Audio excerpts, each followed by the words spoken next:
kita tidak hanya bicara tentang tolak-tolak sekarang, tapi ingin ke depannya bagaimana peraturan perundang-undangan itu dalam dunia demokrasi kita memang dibahas sehingga menghasilkan hukum yang responsif, bukan.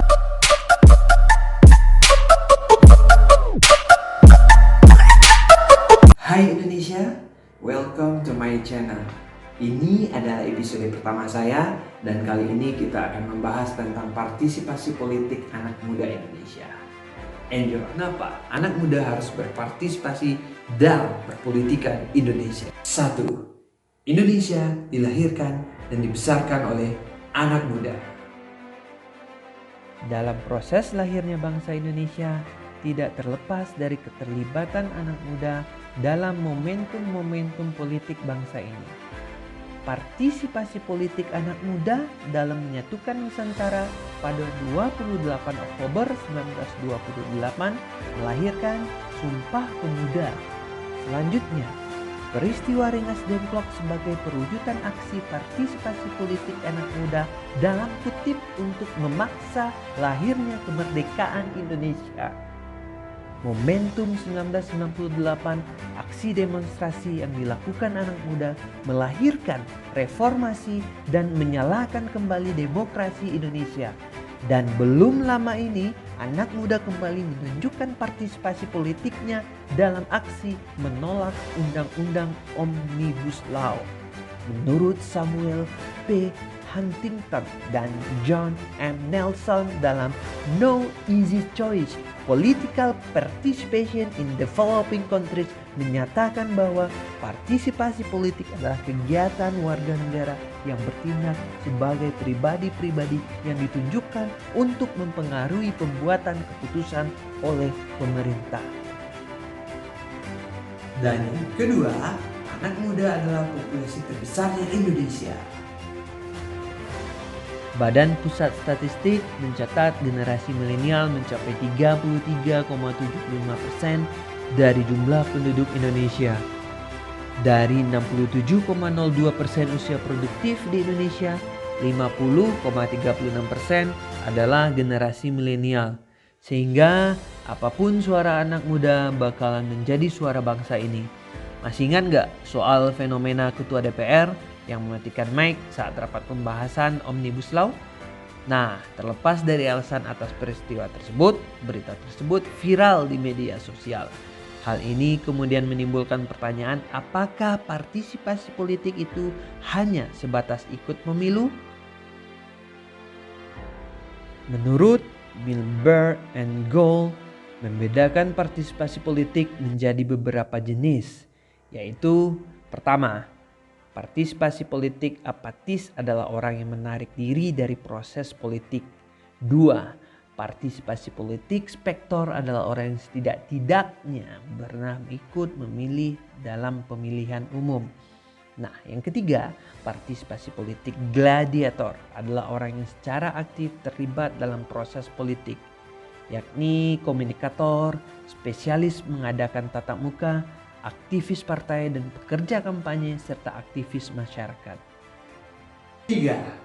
Anak muda sama dengan suaranya Indonesia, sama dengan suaranya rakyat.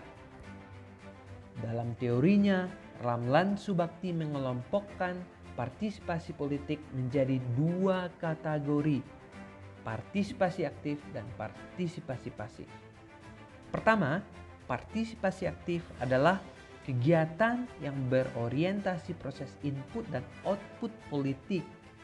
Secara sederhana, mereka yang tergabung dalam partisipasi aktif akan terlibat dalam mengusulkan kebijakan, mengajukan kritik dan perbaikan, membayar pajak, dan menggunakan hak suaranya. Yang kedua, partisipasi pasif. Partisipasi pasif adalah kegiatan yang berorientasi pada proses output, yaitu mereka yang menerima dan melaksanakan kebijakan-kebijakan pemerintah. Dalam dunia 4.0 yang saat ini sedang menuju 5.0, kita bisa melihat anomali dari corong partisipasi politik. Nah, pada pemilu 2019 misalnya, tiba-tiba saja posting atau feed Instagram kita dipenuhi opini-opini terhadap pasangan calon presiden dalam perhelatan saat itu. Terlepas dari terdapat beberapa opini yang bersifat menggiring dalam tanda kutip atau bahkan hoax, media sosial seperti Instagram, YouTube sukses menjadi platform untuk menjadikan partisipasi politik pada anak muda. Begitu juga dengan fenomena Omnibus Law. Tagar, mosi tidak percaya, tolak Omnibus Law menjadi trending di kalangan para pengguna media sosial. Misalnya saja pada TikTok dan Instagram. Call to action di media sosial untuk melakukan aksi turun ke jalan oleh mahasiswa sebagai perwujudan sikap mahasiswa karena aspirasi mereka tidak didengarkan. Secara tidak langsung mahasiswa membagikan foto atau video mereka di media sosial sedang melakukan dalam tanda kutip propaganda yang terhadap rakyat. Nah, saja ini meluas pada kepercayaan masyarakat terhadap rakyat yang mungkin akan membuat malah tidak bisa mewakili suara rakyatnya atau bahkan menyelidiki kepentingan rakyat. Bagaimana jika pada akhirnya rakyat bosan dengan drama-drama DPR? Anak muda itu kritis. Anak muda Indonesia kritis sesuai zamannya masing-masing. Soekarno dengan orasinya di podium, Muhammad Hatta dengan orasinya di media massa melalui tulisan, dan anak muda saat ini dengan IG story-nya, feed IG, konten YouTube, TikTok, podcast, dan platform media sosial lainnya. Jadi jangan menghujat anak muda lebay dalam tanda kutip atau gak pernah serius soal mengkritik. Setiap generasi punya cara yang berbeda. Nah, sekarang tinggal bagaimana pemerintah menghadapi kritisnya anak muda zaman sekarang. Menganggap anak muda sebagai bagian dari rakyat yang harus dilayani atau tetap berpegang teguh sehingga tagar mosi tidak percaya masih akan selalu jadi trending.